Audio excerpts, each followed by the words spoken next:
अगर आप एक अकाउंटेंट है और बहुत ही लंबे समय से आप एक की कंपनी के अंदर काम कर रहे हैं, बॉस के साथ में आपके अच्छे रिलेशन है, बहुत ही क्लोज रिलेशन है, तो आप ऐसा काम बॉस के लिए बिल्कुल भी ना करें कि आपको ही परेशानी का सामना करना पड़े। यह क्या बात है, आज हम इस वीडियो के अंदर प्रैक्टिकली कवर करने वाले हैं और वीडियो बहुत इंपॉर्टेंट है आपके पॉइंट ऑफ व्यू से। वीडियो को शुरू करने से पहले अगर आप बैलेंस शीट फाइनलाइजेशन करना सीखना चाहते हैं या फिर आप इनकम टैक्स रिटर्न फाइल करना सीखना चाहते हैं, हमारे दोनों कोर्सेज हैं ओनली फॉर 499 रुपीज में। आप इस कोर्स के लिए डिस्क्रिप्शन में लिंक दे रखी है, वहां पर जाकर आप जरूर चेकआउट करें। अब बात करते हैं कि सर ऐसा कौन सा काम है जो हमको नहीं करना है। मैं आपको एक सच्ची घटना बताता हूं कि एक अकाउंटेंट है और एक अकाउंटेंट का बॉस के साथ में बहुत ही अच्छा रिलेशन है और उनको हर मंथली 40,000 रुपीज की सैलरी मिलती है और वो सैलरी मिलती है उनको कैश में। बॉस उनको सैलरी देता है और सैलरी देता है सर कैश में। अब बॉस क्या करता है सर, टैक्स को बचाने के लिए वो क्या करता है, उस अकाउंटेंट के अकाउंट से बहुत सारे ट्रांजैक्शन करता है। वो क्या करता है सर, एक अकाउंटेंट के सेविंग बैंक अकाउंट से बहुत सारे ट्रांजैक्शन करता है। Normally every month 12 to 15 lakh rupees के ट्रांजैक्शन करता है। उनके जो क्लाइंट है उनका पैसा अकाउंटेंट के अकाउंट में लेता है और जिनको भी पेमेंट करना होता है उस अकाउंटेंट के अकाउंट से पेमेंट भी करता है। यानी कि बॉस का एक अकाउंटेंट के साथ में बहुत ही अच्छा क्लोज रिलेशन है और इस क्लोज रिलेशन की वजह से एक बॉस भी एक अकाउंटेंट के ऊपर ट्रस्ट कर रहा है और एक अकाउंटेंट अपने बॉस के लिए ये काम कर रहा है। अब ये अकाउंटेंट कितनी बड़ी गलती कर रहा है ये उसको नहीं मालूम है, लेकिन बॉस को जरूर मालूम है कि मैं क्या कर रहा हूं और मैं मेरे अकाउंटेंट के लिए क्या कर रहा हूं। अब सर अब यहां पर अगर हम बात करते हैं सर 12 to 15 लाख रुपीस पर मंथली, यानी कि ऑन एन एवरेज अगर 12 मंथ के हिसाब से कैलकुलेट करें तो 1.35 करोड़ यानी कि 1.35 करोड़ रुपीस का ट्रांजैक्शन ईयरली हो रहा है। और नॉर्मली ये माना जाता है कि सर अगर आपका कोई भी एग्रीगेट टर्नओवर 40 लाख रुपीस से क्रॉस कर जाता है आपको जीएसटी में रजिस्ट्रेशन करना होता है। अब यहां पर सर उन्होंने बॉस के बिहाफ पे इतने सारे ट्रांजैक्शन किए जबकि उनकी सैलरी तो कैश में आ रही है, जबकि वो तो बैंक में सैलरी भी नहीं दे रहे। अब ये इतने सारे ट्रांजैक्शन उन्होंने अपने बॉस के लिए किए। अब वो इनकम टैक्स रिटर्न फाइल करने के लिए आ रहे हैं कि सर मुझे अब इसके लिए इनकम टैक्स रिटर्न फाइल करना है, तो अब इसकी कौन सी इनकम बताए। अगर इनकी बिजनेस इनकम बताए कि सर उन्होंने बिजनेस है तो उनके पास में बिजनेस का कोई प्रूफ नहीं है, जीएसटी में रजिस्ट्रेशन नहीं है। अगर हम ITR 4 या ITR 3 जो भी फाइल कर ले तो जीएसटी के हिसाब से प्रॉपर मैच नहीं करेगा क्योंकि जीएसटी में रजिस्ट्रेशन नहीं है उनका। जीएसटी में रजिस्ट्रेशन नहीं है तो जीएसटी डिपार्टमेंट की तरफ से नोटिस आएगा कि सर आप जीएसटी में रजिस्ट्रेशन करवा दीजिए और इतना सेल्स है उसके ऊपर आप टैक्स पे कीजिए।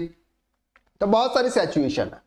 अब यहां पर ये पर्सन अगर ऐसा मानता है कि मैंने किसी पर्सन से लोन लिया है, अनसिक्योर्ड लोन है मेरा इतना, और मैंने अगर वापस से जो ट्रांजैक्शन पे किए, लेकिन कैसे माने, पैसा भी आ रहा है अलग अलग पार्टीज से आ रहा है और वो जो पेमेंट कर रहे हैं वो भी अलग अलग पार्टीज को कर रहा है, किसी एक पार्टी से नहीं कर रहा है। अगर एक पार्टी से अगर ये करते होते तो बात समझ में आती कि उनके साथ में इस तरह का रिलेशन है, यानी कि इस तरह के वो ट्रांजैक्शन करते रहते हैं। तो अगर आप भी इस तरह की अगर कोई मिस्टेक करते हैं अपने बॉस के लिए कि बॉस या कंपनी का जो भी पैसा है, जो अमाउंट आ रहा है वो कंपनी के अकाउंट्स में नहीं लेके अपने अकाउंट्स में आप ले रहे हो, बहुत सारे अकाउंटेंट ये मिस्टेक करते हैं।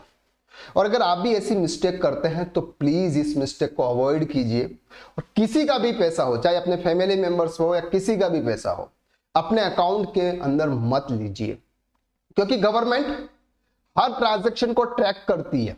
और अभी इनकम टैक्स एक्ट 2025 एप्लीकेबल होना वाला 1 अप्रैल 2026 से, तो वो क्या करने वाली है, वो आपके सोशल मीडिया को भी करने वाली है, सोशल मीडिया को भी चेक करने वाली है कि आप क्या डाल रहे हो क्या नहीं डाल रहे हो। तो एवरी ट्रांजैक्शन को चेक क्यों नहीं करेगी।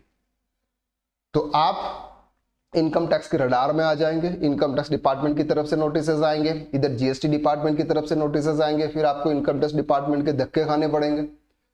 किसी ने पूछा कि सर एक काम करो, आप अपने बॉस से लिखित में ले लो कि ये ट्रांजैक्शन उनके, क्या बॉस आपको लिखित पे देगा कि ये ट्रांजैक्शन मेरे? कल उनका इनकम टैक्स डिपार्टमेंट की तरफ से अगर कुछ भी हुआ तो बॉस तो हाथ खड़ा करके रह जाएगा कि सर ये तो मैंने नहीं करवाया है।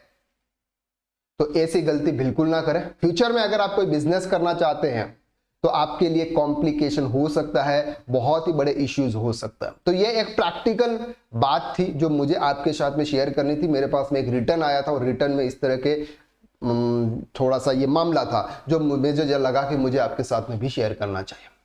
क्या ऐसी गलती आप करते हैं या नहीं करते हैं? आप कमेंट बॉक्स के अंदर जरूर बताइएगा कि ऐसी गलती आप तो कहीं नहीं कर रहे, और क्या ऐसी गलती अगर कोई भी कर रहा हो, किसी भी पेमेंट अकाउंट से कहीं पर भी आप पेमेंट किसी का भी आप रिसीव कर रहे हो, क्या इस तरह के अगर आप ट्रांजैक्शन कर रहे हो तो आज से बंद कर दीजिए। अपने ही इनकम, अपना ही पैसा अगर आपका है तो आप अपने अकाउंट्स में लीजिए।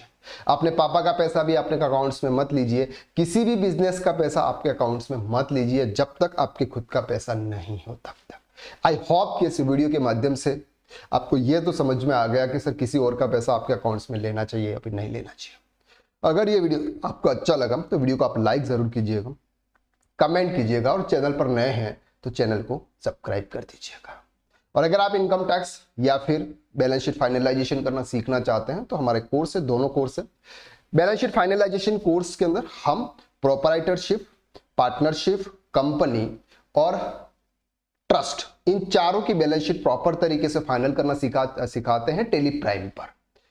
यहां पे जीएसटी का रिकंसिलिएशन विद टेली डेटा के हिसाब से कैसे होता है, डेप्रिसिएशन एज पर WDV SLM मेथड्स के डेप्रिसिएशन कैसे कंपनी के हिसाब से करते हैं तो SLM होता है, इस तरह से WDV होता है, कैसे मैच करते हैं। लोन इंटरेस्ट का एडजस्टमेंट कैसे होता है, सर प्रोविजन हम कैसे क्रिएट करते हैं, प्रीवियस ईयर के अगर कोई प्रोविजन होगा उसको कैसे सेट ऑफ करेंगे।